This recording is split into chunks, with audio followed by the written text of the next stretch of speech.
விடுப்பு எடுத்துக்கொண்டு அந்த இடத்திற்கு நான் போய் பார்த்தேன்.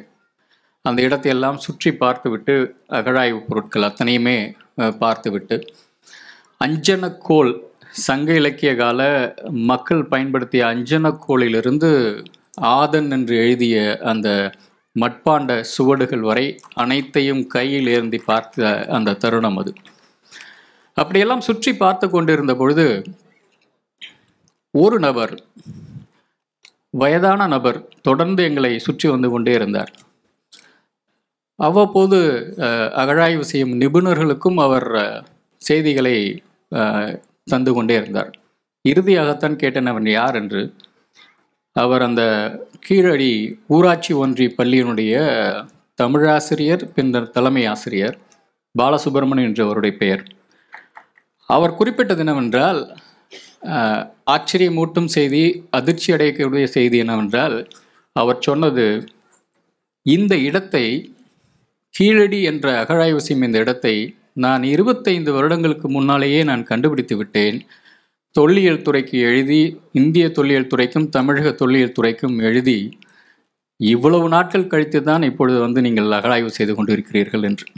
ஆச்சரியமாக இருந்தது அவருடைய அந்த ஈடுபாடு.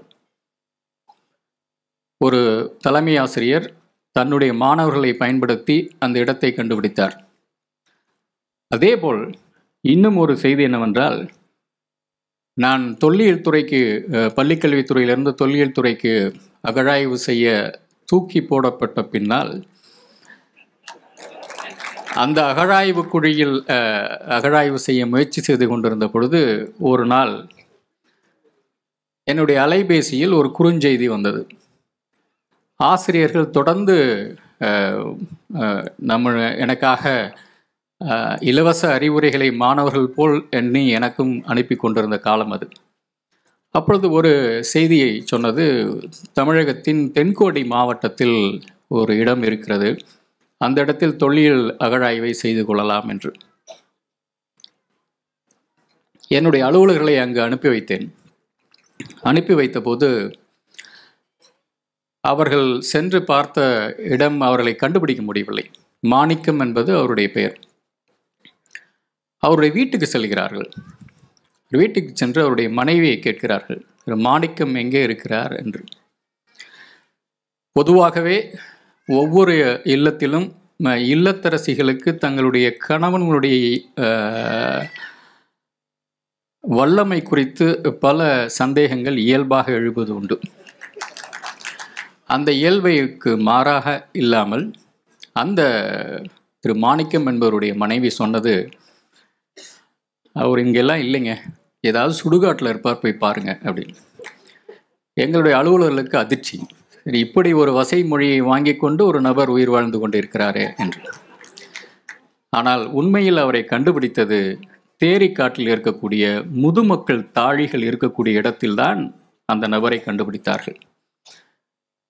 அவர் சுற்றி காட்டிய அந்த இடத்தை பார்த்துவிட்டு அங்கிருந்து எனக்கு தொலைபேசி, இந்த இடம் மிக மிக முக்கியமான இடமாக இருக்கும் தொல்லியல் துறையில், நாம் அதிகம் அகழாய்வு செய்ய வேண்டும் என்று. அந்த இடத்தில் அகழாய்வு செய்து முதுமக்கள் தாழியில் கண்டுபிடித்த ஒரு கரிம பொருள்தான் அமெரிக்காவில் உள்ள புளோரிடா மாநிலம் வரை சென்று இந்திய துணைக்கண்டத்தில் 5200 ஆண்டுகளுக்கு முன்னால் இரும்பு தொழில்நுட்பம் பயன்படுத்தப்பட்டது தமிழ்நாட்டில் என்று நிறுவப்பட்டது. தென் தமிழ்நாட்டின் கடைக்கோடியில் இருந்த ஒரு பகுதி நேர ஆசிரியர் அனுப்பிய குறுஞ்செய்தி இந்த முடிவை வரை எடுத்துச் சென்றது.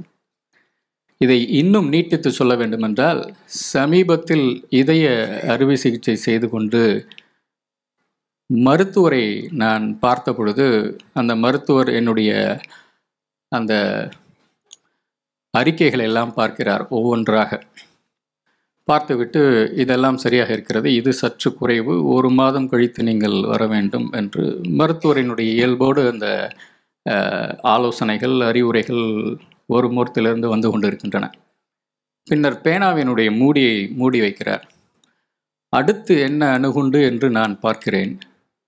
ஆனால் அவர் கேட்டது என்னவென்றால், கீழடியில் அகழாய்வு எப்படி நடந்து கொண்டிருக்கிறது, இவ்வளவு செய்த பின்னும் ஏன் ஏற்க மறுக்கிறார்கள் என்று. என்னுடைய இதய நலனை சற்று மறந்துவிட்டு அவருடைய இதயம் சென்றது கீழடிக்கு. யோசித்து பார்த்தால் தமிழ்நாட்டின் தென்கோடியில் இருக்கும் பகுதி நேர ஆசிரியர் முதல் உலகம் சுற்றும் புகழ்பெற்ற மருத்துவர் வரை ஒரே அலைவரிசையில் சிந்தித்து கொண்டிருக்கிறோம் தமிழரின் பண்பாட்டு மரபுகளை பாதுகாப்பதற்கு. இந்த இயக்கம்தான் ஒரு புதினமாக அது உருவாகி வரும் பொழுது அதை வரவேற்க தோன்றுகிறது. இது கவிதை முறையில், கவிதை மழையில் படைக்கப்பட்ட புதினம். ஏனெனில் சூவே இயல்பாகவே ஒரு கவிஞர். கவிதை எழுதி அனைவரையும் மயக்க வேண்டும் என்ற ஒரு முழக்கத்தோடு இலக்கிய உலகில் அடியெடுத்து வைத்தவர். ஆகவே புதினம் முழுக்க கவிதை இருக்கிறது. இயற்கை இதில் இழையோடுகிறது. அறிவியலும் வானவியலும் இதில் இருக்கின்றன. வீரம், காதல், துரோகம் என காவிய இயல்புகள் இதில் அதிகம் இருக்கின்றன. 100வது வாரம் அந்த நடந்த நிகழ்ச்சியிலேயே நான் குறிப்பிட்டு சொன்னேன், எனக்கு தெரிந்து திரைமொழிக்கு மிக நெருக்கமாக படைக்கப்பட்ட புதினம் அநேகமாக வேள்பாரி என்று. ஒருவேளை திரையில் அது நிகழ்த்தப்பட்டால் எந்தெந்த காட்சிகள் எல்லாம் அதில் மிகச்சிறப்பாக அமையும் என்று நான் அதில் குறிப்பிட்டேன். காக்கா விரிச்சியினுடைய பறவை, அந்த பறவையை வீழ்த்தும் செய்தி, அது அந்த வீரம் என்று ஆரம்பித்து போர், அதே போல தேவவாக்கு விலங்கு, சென்னாய் பிடிக்கும் அந்த தருணம் என்று அநேகமாக வரைகலை நிபுணர்களை அநேகமாக அவர்களுடைய திறனை சோதித்து பார்க்கும் அளவிற்கு திரைமொழிக்கு மிக நெருக்கமான புதினம். ஆகவேதான் அநேகமாக திரையுலகின் ஜாம்பவான்கள் இந்த மேடை அலங்கரித்து கொண்டிருக்கிறார்கள் என்று நான் நம்புகிறேன். தமிழருடைய பண்பாட்டு அடையாளங்களை மீட்கும் பயணத்தில் இந்த வேள்பாரியினுடைய பங்கு மிக முக்கியமானது. அறம் என்று குறிப்பிட்டார்கள், தமிழர் அறம் என்று. தமிழர் மெய்யியல் குறித்து பல விவாதங்கள் நடந்து கொண்டிருக்கின்றன. அது குறித்தான முறையான நூல்கள் இல்லை என்று பலரும் விவாதித்து கொண்டிருக்கிறார்கள். அதுவில் அந்த நிகழ்வில் தமிழர் அறத்தை கட்டமைக்கும் ஒரு மிகப்பெரிய வாய்ப்பு இந்த புதினத்திற்கு உண்டு. மிக மிக முக்கியமான ஒரு செய்தி என்னவென்றால், சங்க இலக்கியத்தில், சங்க இலக்கியம் என்று சொல்வதை விட பாட்டும் தொகையும் என்று சொல்வது முறை. ஏனெனில் சங்க இலக்கியம், சங்கம் என்ற சொல் பிற்கால சொல்லாடல்.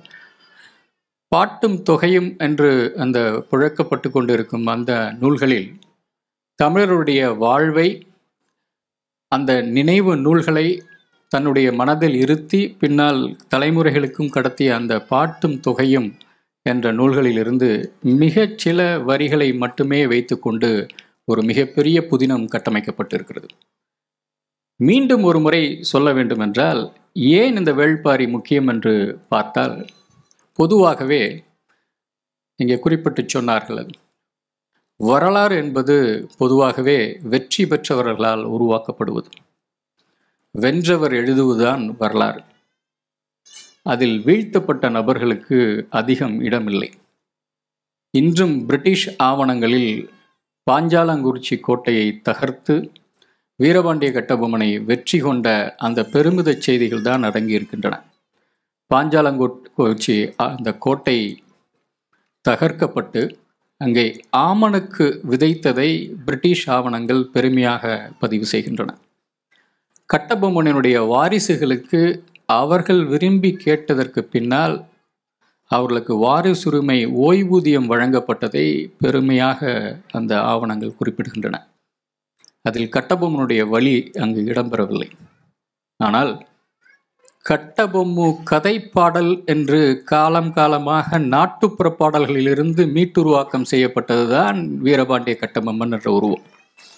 மக்கள் காலம் காலமாக தன்னுடைய காவிய தலைவனை வரலாற்றில் இடம்பெறவில்லை என்றாலும் எடுத்து சென்று கொண்டே இருக்கிறார்கள், தலைமுறை தாண்டியும். எனவேதான் வரலாறு வெற்றி பெற்றவர்களால் உருவாக்கப்படுகிறது. வீழ்த்தப்பட்ட நாயகர்கள் மக்கள் மத்தியில் இருக்கிறார்கள். மக்கள் அவர்களை ஏங்கி பிடிக்கிறார்கள்.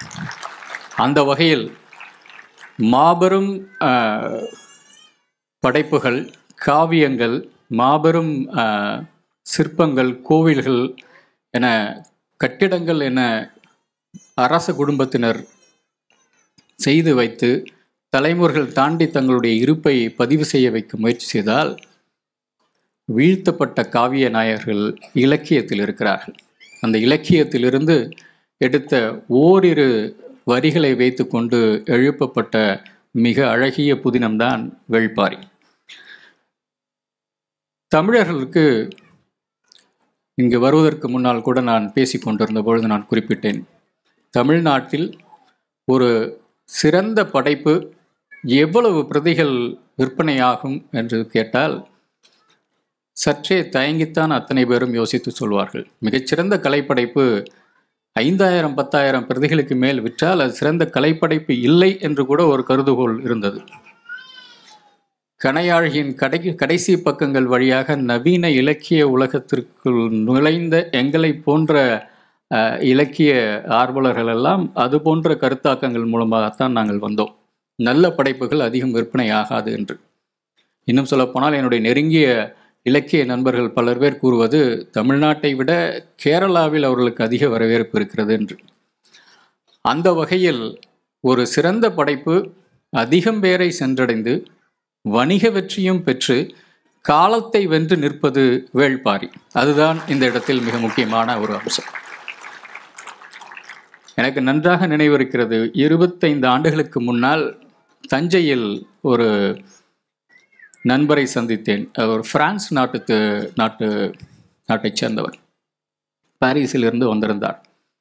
அவரை பார்த்த பொழுது அந்த முதற்கட்ட நலம் விசாரிப்புகள் எல்லாம் சென்று அவர் இயல்பாக பேசி கொண்டிருந்தார். ஆனால் சற்று இடைவெளி இருப்பதாக எனக்கு தோன்றியது.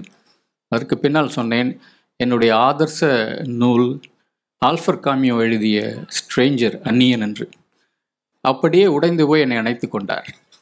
ஒரு மிகச்சிறந்த கலைப்படைப்பை, அவர்களுடைய மொழியிலிருந்து வந்த படைப்பை இன்னொரு நபர் சொல்லும் பொழுது அங்கு சகோதரத்துவம் மலரத் தொடங்குகிறது. அந்த வகையில் தமிழர்கள் பெருமிதத்தோடு தங்களுடைய மொழியில் வெளிவந்த நவீன பெருமிதம் தக்க படைப்பு என்று உலகத்திற்கு சொல்லக்கூடிய படைப்பு வேள்பாரி என்று சொல்லி விடைபெறுகிறேன். நன்றி, வணக்கம்.